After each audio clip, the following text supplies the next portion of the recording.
Mes très chers compatriotes, chers frères et sœurs, aujourd'hui nous fêtons la naissance de Jésus notre Sauveur.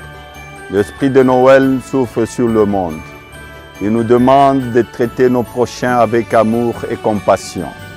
Il nous appelle à prendre soin de malades, de ceux qui ont faim, de réfugiés, de persécutés et de prisonniers. Il nous demande de pardonner. C'est le cœur serré que je reviens d'une tournée à l'intérieur du pays. Je vis la détresse dans laquelle vivent nos compatriotes chaque jour. Ils sont condamnés à puiser au bout de leurs forces les ressources nécessaires pour ramener à la maison de quoi préparer un seul repas quand cela est possible.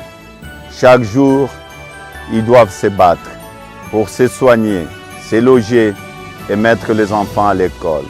Sans eau ni électricité, la vie est un enfer.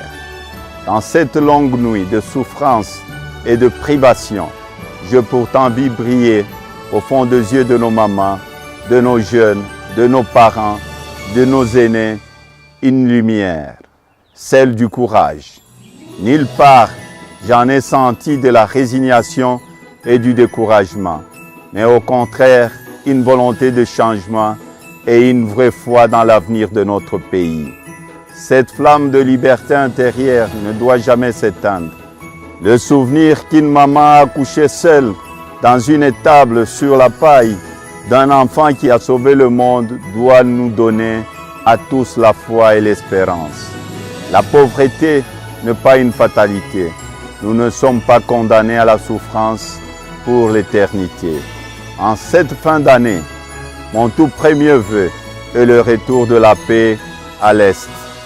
La fin de la guerre tant annoncée doit devenir une réalité. Nos vaillants soldats et officiers de nos forces armées s'y emploient. Je les félicite et les encourage. Nos frères et nos sœurs qui ont fui leur maison doivent rentrer chez eux pour y soigner les blessures physiques et morales infligées par une guerre injuste. Plus jamais, le sang des Congolais ne doit être versé par d'autres Congolais. Ceux qui tuent leurs frères doivent abandonner leurs aventures et revenir à la raison. Toutes nos communautés doivent renouer entre elles le lien de confiance qui ont permis autrefois de faire de l'Est du pays de provinces riches et prospères. À vous tous mes compatriotes, je vous demande de garder espoir. Si nous restons unis et solidaires, viendra un jour où nous pourrons dire avec fierté que nous sommes Congolais. Non seulement riches de nos eaux, de nos forêts, de nos minéraux, mais surtout riches de la diversité de nos cultures, de nos langues et de nos traditions. Tout cela relève de notre volonté et de notre action. Pour tous, je fais le vœu que l'année 2022 soit celle de l'amour du prochain. Ces rêves est possible. Ces chemins qui mènent à la prospérité, nous devons le tracer ensemble dans un esprit d'unité et de solidarité, en luttant contre toute forme d'injustice et en veillant à prendre en charge le plus vulnérable d'entre nous. Et notre Congo est possible, construisons-le ensemble.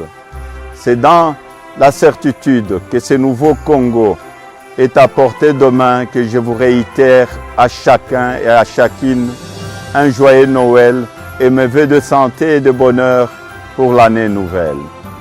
Que Dieu Tout-Puissant bénisse notre pays, que vive la République démocratique du Congo.